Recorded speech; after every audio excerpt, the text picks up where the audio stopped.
ओम शांति। 27 जनवरी 2023। अभी पढ़ेंगे प्यारे प्यारे मीठे मीठे शिव बाबा की ज्ञान मुरली। मीठे बच्चे, पारस बुद्धि बनने के लिए बाप जो समझाते हैं उसे अच्छी तरह से समझना है, स्वयं में धारणा कर दूसरों को कराना है। प्रश्न, कौन सा एक राज बहुत ही गुह्य, गोपनीय और समझने का है?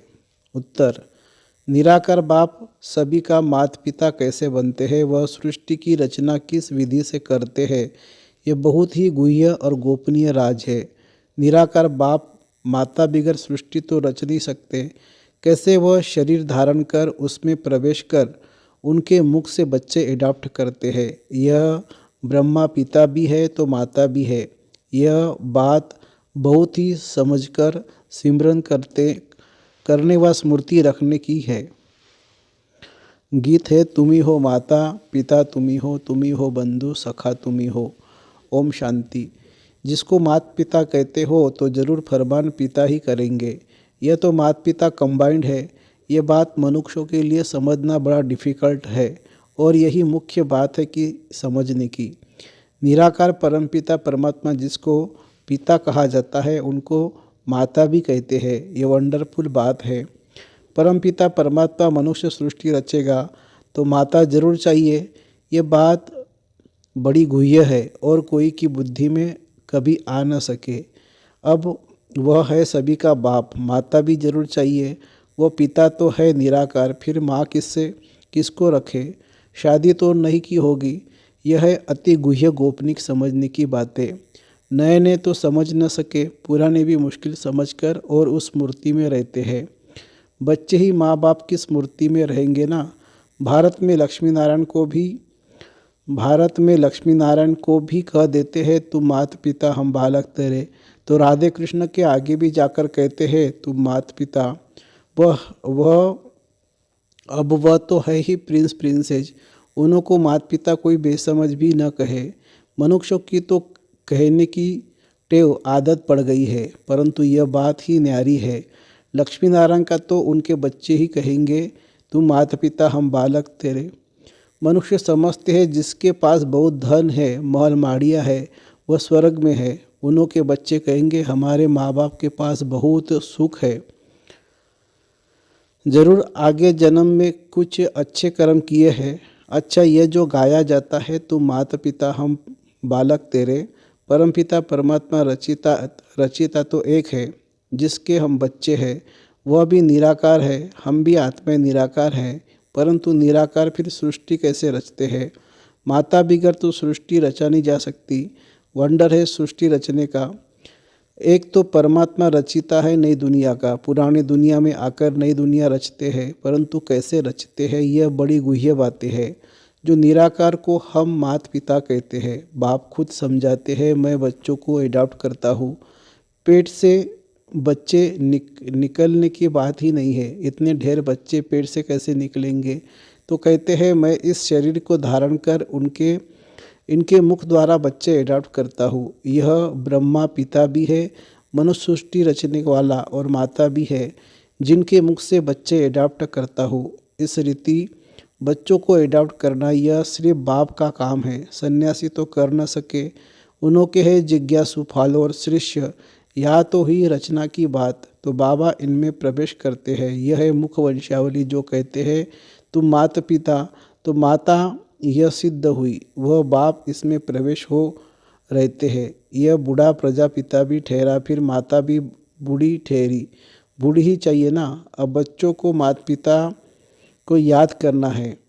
इनकी तो प्रॉपर्टी है नहीं, तुम बनते हो वारिस, इसलिए इनको बाप दादा कहते हैं। तुमको प्रजापिता ब्रह्मा से प्रॉपर्टी नहीं लेनी है। यह दादा भी उनसे लेते हैं। इनको दादा भी तो माता भी कहा जाता है। नहीं तो माता पिता कैसे सिद्ध हो? माता पिता बिगर बच्चे कैसे हो? यह बड़ी गुह्य समझने की और सिमरन करने की बात है। बाबा आप पिता हो, इस माता द्वारा हमने जन्म लिया है। बरोबर वर्षा भी याद आता है।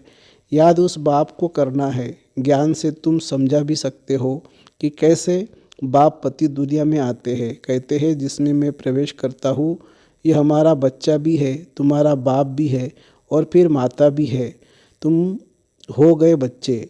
तो बाप को याद करने से वर्षा मिलता है, माता को याद करने से वर्षा नहीं मिलेगा। निरंतर उस बाप को याद करना है, बाकी इस शरीर को भूलना है।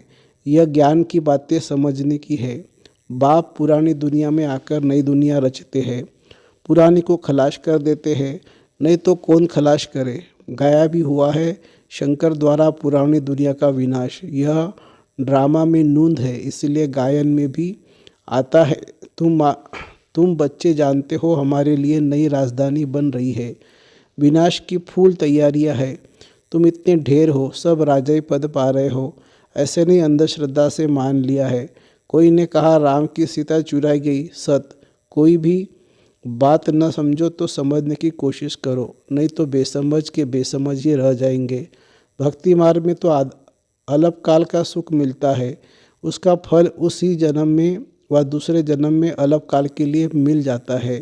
तीर्थ यात्रा पर जाते हैं, कुछ समय तो पवित्र रहते हैं, पाप नहीं करते हैं, दान पुण्य भी करते हैं। इसको कहा विष्ठा के समान सुख कहा जाता है। यह तुम बच्चे ही समझ सकते हो, क्योंकि तुम बंदर से बदर मंदिर लायक बन रहे हो।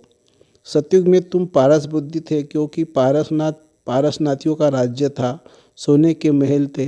अब तो पत्थर ही पत्थर है। पारस बुद्धि से पत्थर बुद्धि कौन बनाते हैं?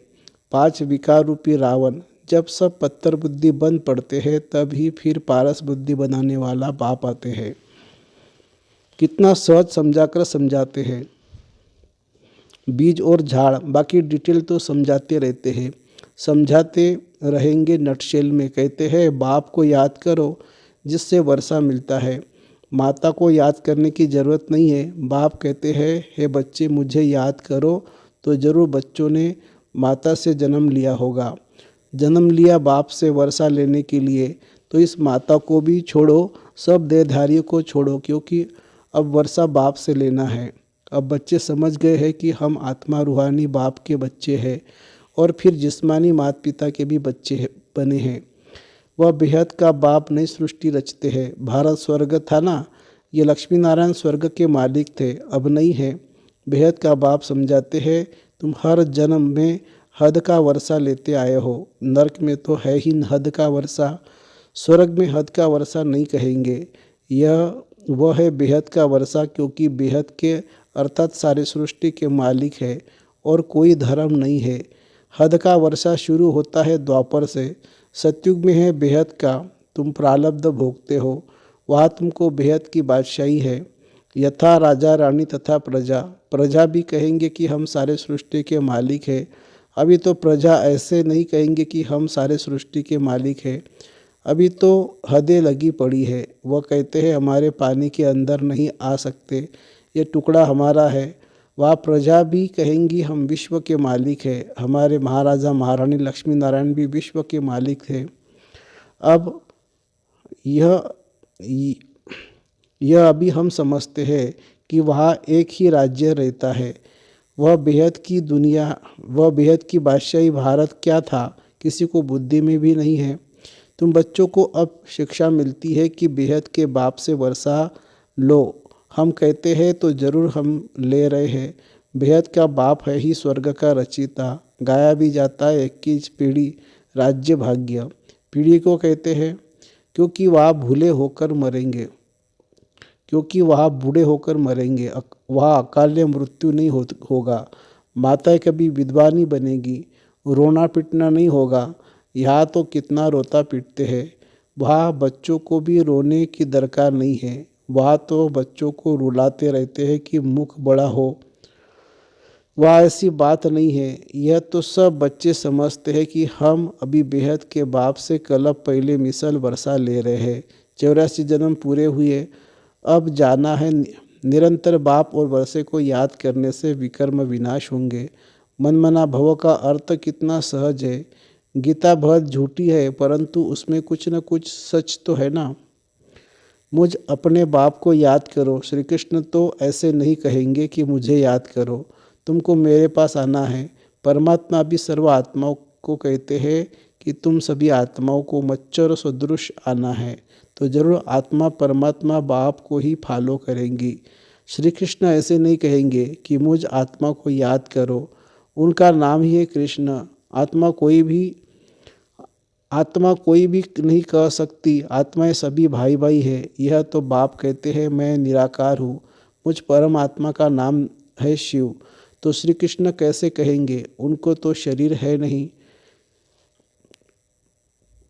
श्री कृष्ण कैसे कहेंगे, उनको तो शरीर है। शिव बाबा को तो अपना शरीर है नहीं। शिव बाबा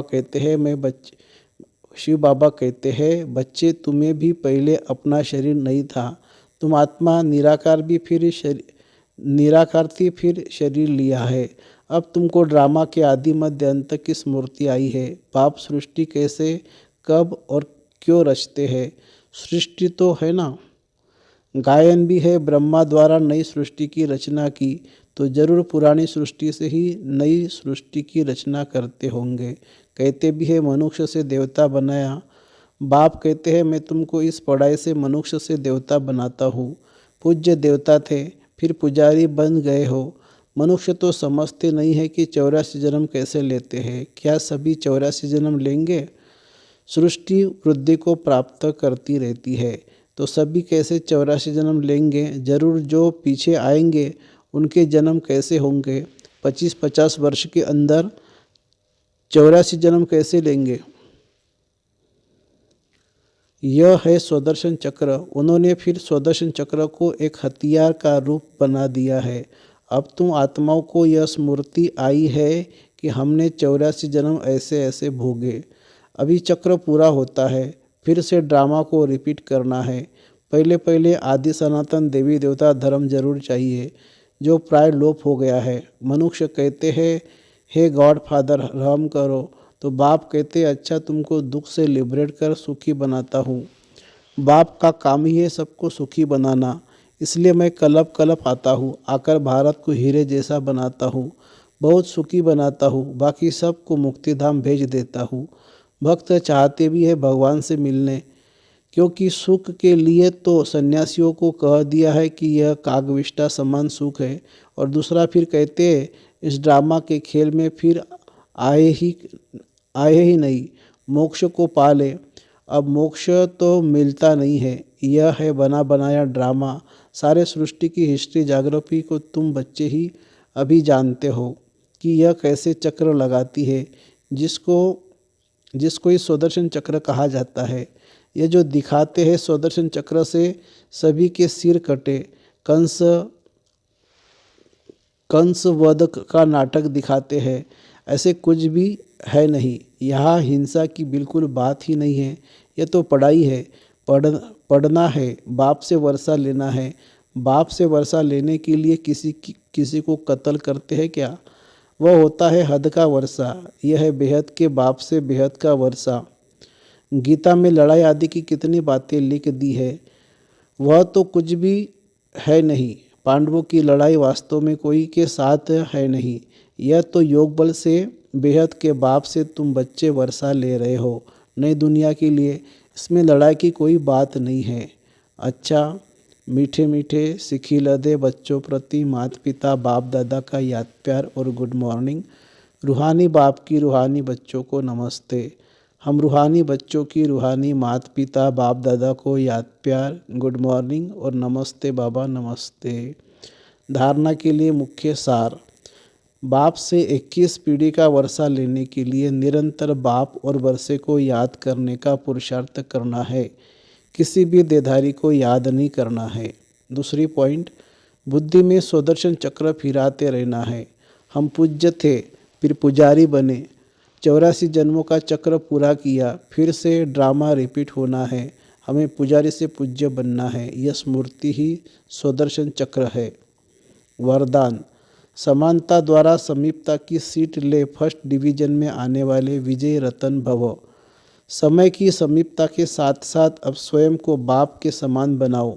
संकल्प, बोल, कर्म, संस्कार और सेवा सब में बाप जैसे समान बनना अर्थात समीप आना। हर संकल्प में बाप के साथ का सहयोग, का स्नेह का अनुभव करो। सदा बाप के साथ और हाथ में हाथ की अनुभूति करो तो फर्स्ट डिवीजन में आ जाएंगे। निरंतर याद और संपूर्ण स्नेह एक बाप से हो तो विजय माला की विजय रतन बन जाएंगे। अभी भी चांस है, टू लेट का बोर्ड नहीं लगा है। स्लोगन है सुखदाता बन अनेक आत्माओं को दुख अशांति से मुक्त करने की सेवा कराना ही सुखदेव बनना है। सुखदाता बन अनेक आत्माओं को दुख अशांति से मुक्त करने की सेवा करना ही सुखदेव बनना है। अच्छा, ओम शांति शांति शांति। शुक्रिया बाबा, शुक्रिया। Thank you Baba, thank you.